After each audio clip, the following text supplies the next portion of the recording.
Graças a paz, um bom dia, iniciando mais uma semana.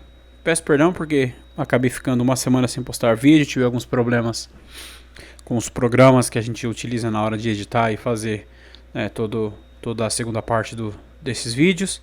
Peço perdão a você que nos acompanha, mas Deus, pela infinita misericórdia dele, nos deu a solução e sabe de todas as coisas. Meu nome é Alan, para quem não me conhece, sou da Primeira Igreja Batista Bíblica no Jardim Paraíso. E fico muito contente de estar novamente contigo aqui, ouvindo um pouquinho mais do que o Senhor Jesus tem a nos dizer através da tua santa palavra, das sagradas escrituras que ele nos deixou. Então nessa manhã, sem mais delongas, eu gostaria de falar com você, e nós vamos entrar numa série de 5 mensagens, sequenciais, dentro do livro de Romanos. Nós vamos olhar o capítulo 10 do livro de Romanos. Eu separei em 5 mensagens para não ficar vídeos longos, né? Então nós vamos olhar 4 a 5 capítulos por vídeo, por semana, por dia, perdão. E vamos então assim ter essas 5 mensagens visando aí, claro, o nosso entendimento da palavra de Deus e principalmente o foco desse canal, levar Jesus Cristo a alguém que não o conhece. Então eu convido a abrir Romanos 10, nós vamos ler os 4 primeiros versículos e meditar embaixo da lente, debaixo do tema, o fim da lei. Então eu convido você a abrir sua Bíblia, Romanos 10, de 1 a 4, será a nossa meditação nesta manhã, mas vamos estar meditando em 5 vídeos sequenciais deste mesmo capítulo de Romanos, buscando extrair o que Deus tem para nós neste capítulo. Então, abra sua Bíblia, vamos ler aí Romanos 10, de 1 a 4. Estarei lendo, acompanhe no celular, na sua Bíblia, ou nos escute, mas fique à vontade para ouvir o que realmente importa, que é a palavra de Deus. Leiamos então, Romanos 10, 1 a 4. Irmãos, o desejo do meu coração e a oração a Deus por Israel é para que se salvem, pois lhes dou testemunho de que têm zelo de Deus, mas não com entendimento. Visto que não conheceram a justiça de Deus e procuraram estabelecer a sua própria justiça, não se sujeitaram a que vem de Deus. O fim da lei é Cristo, para a justiça de todo aquele que crê. Amém. O livro de Romanos, ele é tido por muitos como o quinto evangelho, muitos teólogos o chamam assim, porque o apóstolo Paulo, ele o escreveu visando levar a sua missão até a Espanha. Então ele se apresenta aos irmãos de Roma, mostrando a eles o evangelho que ele pregava, a forma como ele explicava ou explanava a palavra de Deus, a revelação que Deus havia entregado a ele, bem como ele fez tudo isso para que as pessoas conhecessem a real pessoa dele, porque existiam muitos boatos, de pessoas que estavam naquela igreja, judeus que se tornaram cristãos e foram para lá, de que Paulo era uma pessoa que negava a lei e era uma pessoa que estava contra o que ele acreditava previamente na lei, debaixo do judaísmo, por assim dizer. Então, quando nós percebemos essa afirmação, é aqui que nós entendemos por que o apóstolo Paulo ele se deu trabalho, ele escreveu. Logicamente, a gente sabia que isso foi pela soberana divina vontade de Deus, mas ele aqui escreve toda a sua cristologia, e principalmente o que é salvação, o que é culto, coisas extremamente importantes para nós neste presente século. E o apóstolo Paulo ele se dá o trabalho de escrever toda esta magnífica carta para que os judeus e os crentes romanos conhecessem quem era realmente o apóstolo Paulo, e não um charlatão, um pregador que só buscava fama ou qualquer outra coisa, mas sim um homem que havia sido comissionado apóstolo pelo próprio Senhor Jesus Cristo na estrada a Damasco. Quando nós olhamos para o primeiro capítulo, para o primeiro versículo do capítulo 10, é interessante a forma como o apóstolo Paulo ele sabia que a forma como os judeus criam, e depois do seu encontro com Jesus Cristo, plenamente evidente na vida dele, ela era uma forma errada de crença. Ele fala, irmãos, e aqui ele fala aos irmãos de Roma, o desejo do meu coração e a oração a Deus, ou seja, é interessante que nós notamos aqui que nasce um desejo no coração do apóstolo, isso já provavelmente nasceu a partir do momento que ele compreendeu que tudo que ele fazia como fariseu, como estudioso da lei era errado, nasce um desejo para que todas aquelas pessoas que criam e viam igual a ele e acreditavam que aquilo era a verdade, que eles se arrependam e se salvem. Então, quando nasce esse desejo no coração deste homem, deste apóstolo, instantaneamente ele, que já tinha tido diversas experiências com Deus, visto que Romanos não é a primeira carta do apóstolo Paulo, muito pelo contrário, ela é uma das últimas, ele transforma os desejos do coração dele, principalmente esses desejos bons, em oração. Então ele buscava em Deus, o único que podia conceder os desejos que ele tinha, que era um desejo real de salvação à nação de Israel, nação essa, que havia sido escolhida por Deus previamente para ser emissária, né, da sua vontade aqui na terra. Então ele fala para Deus, ele fala, e aqui, né, ele coloca aos irmãos, para que também orem e busquem isso, que de coração ele desejava que os irmãos de fé dele, os irmãos de crença, os irmãos de nacionalidade igual a ele, se salvassem. Porque nós vamos ver mais para frente, né, já no próximo versículo, que esses homens e essas mulheres, eles tinham algo muito interessante que falta na gente hoje. Mas, infelizmente, a parte mais importante é a que eles não têm porque eles não quiseram ter. Quando nós olhamos para o versículo 2, nós vamos ver exatamente disso que eu estou falando. Pois lhes dou testemunho, que tem zelo de Deus, mas não com entendimento. Então, quando ele diz que as pessoas têm zelo de Deus, significa que tudo aquilo que eles imputaram como justiça a si mesmo, todo o farisaísmo e tudo aquilo que eles acreditavam, eles cumpriam com todo o ardor, com todo o zelo e com tudo que eles poderiam fazer, os ritos e as práticas que foram por eles mesmos associados à adoração. Então, quando você olha para o judaísmo, você olha para as práticas que esses homens têm nas sinagogas, nas peregrinações e outras coisas, você nota que realmente eles têm um zelo grande pela palavra do Senhor, pela vida cristã, aliás, perdão, pela vida entregue a eles como a lei, pela lei de Moisés. Vamos colocar assim, acho que fica mais fácil o entendimento.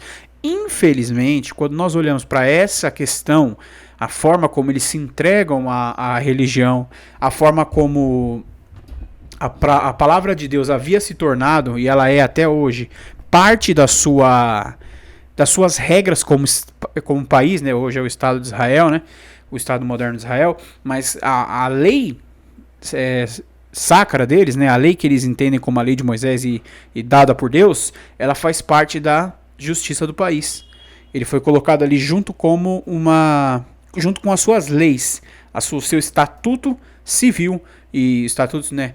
Como as leis que nós temos que regem a nossa nação, o Brasil, de igual modo é lá, porém muito influenciadas pela palavra de Deus, principalmente o Pentateuco, que é, né, os 5 livros da lei. Mas é interessante que esse zelo que eles têm é um zelo que falta na igreja moderna. Já percebeu que toda igreja que nós vamos, assim, né, não todas, mas em sua maioria, até as mais tradicionais, elas têm deixado de lado a palavra de Deus, tem deixado de lado a única coisa que tem condição de ser a nossa base para a vida, o nosso manual de regras, né? E deixando isso de lado, nós acabamos perdendo o zelo e a essência de Deus. Porque como você consegue dizer que algo é de Deus, fazer algo para Deus, se você não entende como Deus quer que você faça? De igual modo, quando você tem um brinquedo novo que chega e esse brinquedo ele vem desmontado, você usa o manual de instruções para compreender a forma como o brinquedo ele foi concebido pelos desenvolvedores dele, para que ele se torne, né, o brinquedo que você viu ali na propaganda, viu na internet, viu alguém brincando, e para que ele fique, né, em perfeitas condições, em plena condição de uso, você usa o seu manual de instruções para assim o montar e assim fazer uso desse brinquedo, seja qual for a coisa, talvez até, né, uma cama, um guarda-roupa, são todas as coisas que nós usamos, geralmente, manuais de instrução. E a palavra de Deus, ela é esse manual de instrução. E o zelo que eles tinham para com a lei, para tudo que eles faziam, era um zelo que era maravilhoso, porque eles não deixavam de lado as suas questões cristãs, o seu pragmatismo, por nada. E nós, dia após dia, como a igreja moderna, temos aberto mão do que é o certo, do que é o Cristo, do que é a vontade de Deus, para agradar as pessoas de fora, para termos igrejas cheias de pessoas vazias de Deus. E isso é muito, mas muito triste. A grande diferença entre nós e eles é que nós fazemos o que fazemos, ainda que errado, nós temos um entendimento do que é Deus, do que é a justiça de Deus, que nós vamos ver no próximo verso. Já os judeus, os fariseus, não têm essa noção. Por quê? Porque eles faziam tudo o que faziam com seu próprio entendimento, com seus próprios olhos, com sua própria capacidade, confiando em si. E passando para o verso 3, nós vamos entender isso. Visto que não conheceram a justiça de Deus. Quem é ou o que é a justiça de Deus? É simples, a justiça que provém de Deus, a justiça de Deus, ela é sem falhas, ela é santa, é imparável e principalmente é salvífica. Sim, a justiça de Deus é Jesus Cristo. Só que é triste porque, da mesma forma como eles não conheceram a justiça de Deus, eles não conheceram o Cristo, não aceitaram o Cristo como sua justiça, como seu Salvador, como Redentor dos seus pecados, como Deus e Rei sobre suas vidas, então eles vão e criam, eles estabelecem a sua própria justiça. Ou seja, eles pegam aquilo que havia sido dado a eles, eles não percebem que o Messias prometido por Isaías, por todos os profetas, era aquele homem que caminhava com eles naqueles dias. Eles não percebem nada disso. Eles cumprem, né, o que o versículo diz, veio para os seus, mas os seus não o receberam. E assim, posteriormente, na verdade, até antes disso, mas exemplifica-se, intensifica-se mais isso após a vinda do Messias, eles estabelecem para si leis baseadas em conhecimento passado por eles mesmos. Nem a lei que Moisés tinha dado, ela era realmente seguida, até porque a lei ela é muito difícil de ser seguida, na verdade ela é impossível de ser seguida. Quando Paulo diz que ele era perfeito, né, na sua observação da lei, observância da lei, ali ele sabia, e ele deixa claro, né, em entrelinhas, que ele era justo perante a lei, ele era correto perante a lei, mas ele sabia que era aos olhos dos homens, porque a lei já não era, né, a lei que Moisés havia dado. Existiam ali já muitas alterações que os próprios fariseus, elite religiosa do tempo, fez para que aquilo se ajustasse ao que eles queriam, não ao que Deus queria. Então eles não conhecem a justiça de Deus, eles procuraram estabelecer a sua própria justiça, e por fim eles não se sujeitam ao que vem de Deus, que era o Messias que havia sido prometido. Eles imaginaram que o Messias que viria seria um homem político, que estabeleceria o seu reino terreno, e ali Israel prosperaria sem fim. Porém, nós sabemos que não é assim. Jesus ele veio para estabelecer o reino espiritual, Jesus veio para estabelecer a salvação da igreja, Jesus veio para estabelecer muitas coisas, e claro, ele veio construir, né, vamos colocar assim, dar o ponto de partida para essa estrada, para que daqui muitos anos, ou poucos anos, a gente não sabe, né, quando Jesus voltar, aí sim a questão do reino de Israel, que é a forma como nós acreditamos aqui na Igreja Batista Bíblica, seja um reino, né, físico na terra, o reino milenar de Cristo. Mas, né, esses homens não entendiam que antes de uma coisa vinha outra. E Jesus veio fazer o mais importante por nós, que é nos dar salvação, que é se estabelecer como justiça de Deus, como unigênito de Deus, como o prometido Messias, aquele do qual todos os profetas falaram e o qual, em Gênesis 3,15, nós temos a primeira promessa de que ele, o filho da mulher, o filho do homem, pisaria a cabeça da serpente. Então nós temos, né, a vinda do homem, Deus perfeito, que veio nos salvar, que veio ser a justiça de Deus na terra, e que mesmo não merecendo, ele nos trouxe liberdade, ele nos trouxe vida, quando ainda éramos mortos. E quando nós olhamos para o último versículo da nossa meditação, versículo 4, aqui nós temos, né, o que nós acreditamos, pois o fim da lei é Cristo, para a justiça de todo aquele que nele crê. Então, meu amigo, minha amiga, ou qualquer pessoa que esteja nos ouvindo nessa manhã e não tem Jesus como seu Senhor e Salvador, esse versículo aqui é claro. Todo aquele que crê em Cristo Jesus, ele será a sua justiça, o seu justificador e o seu salvador. Então, se você não conhece Jesus, se você ainda nunca teve um encontro com Jesus, se talvez na sua vida você ande em lugares que pregam sobre curas, sobre prazeres dessa vida, sobre dinheiro, prosperidade, sobre coisas que não são um Cristo crucificado, uma vida de arrependimento, abnegação e de entrega 100% à vontade de Deus, entenda que isso é contrário ao evangelho bíblico. O evangelho bíblico é um evangelho que você olha de Gênesis a Apocalipse e ele não se contradiz.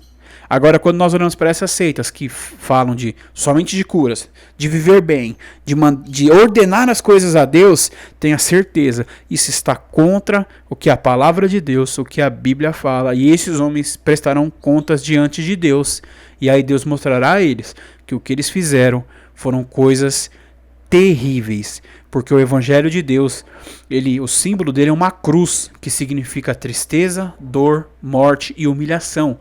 Não é uma escada, que significa crescimento, não é um banco, que significa dinheiro, prosperidade, renda.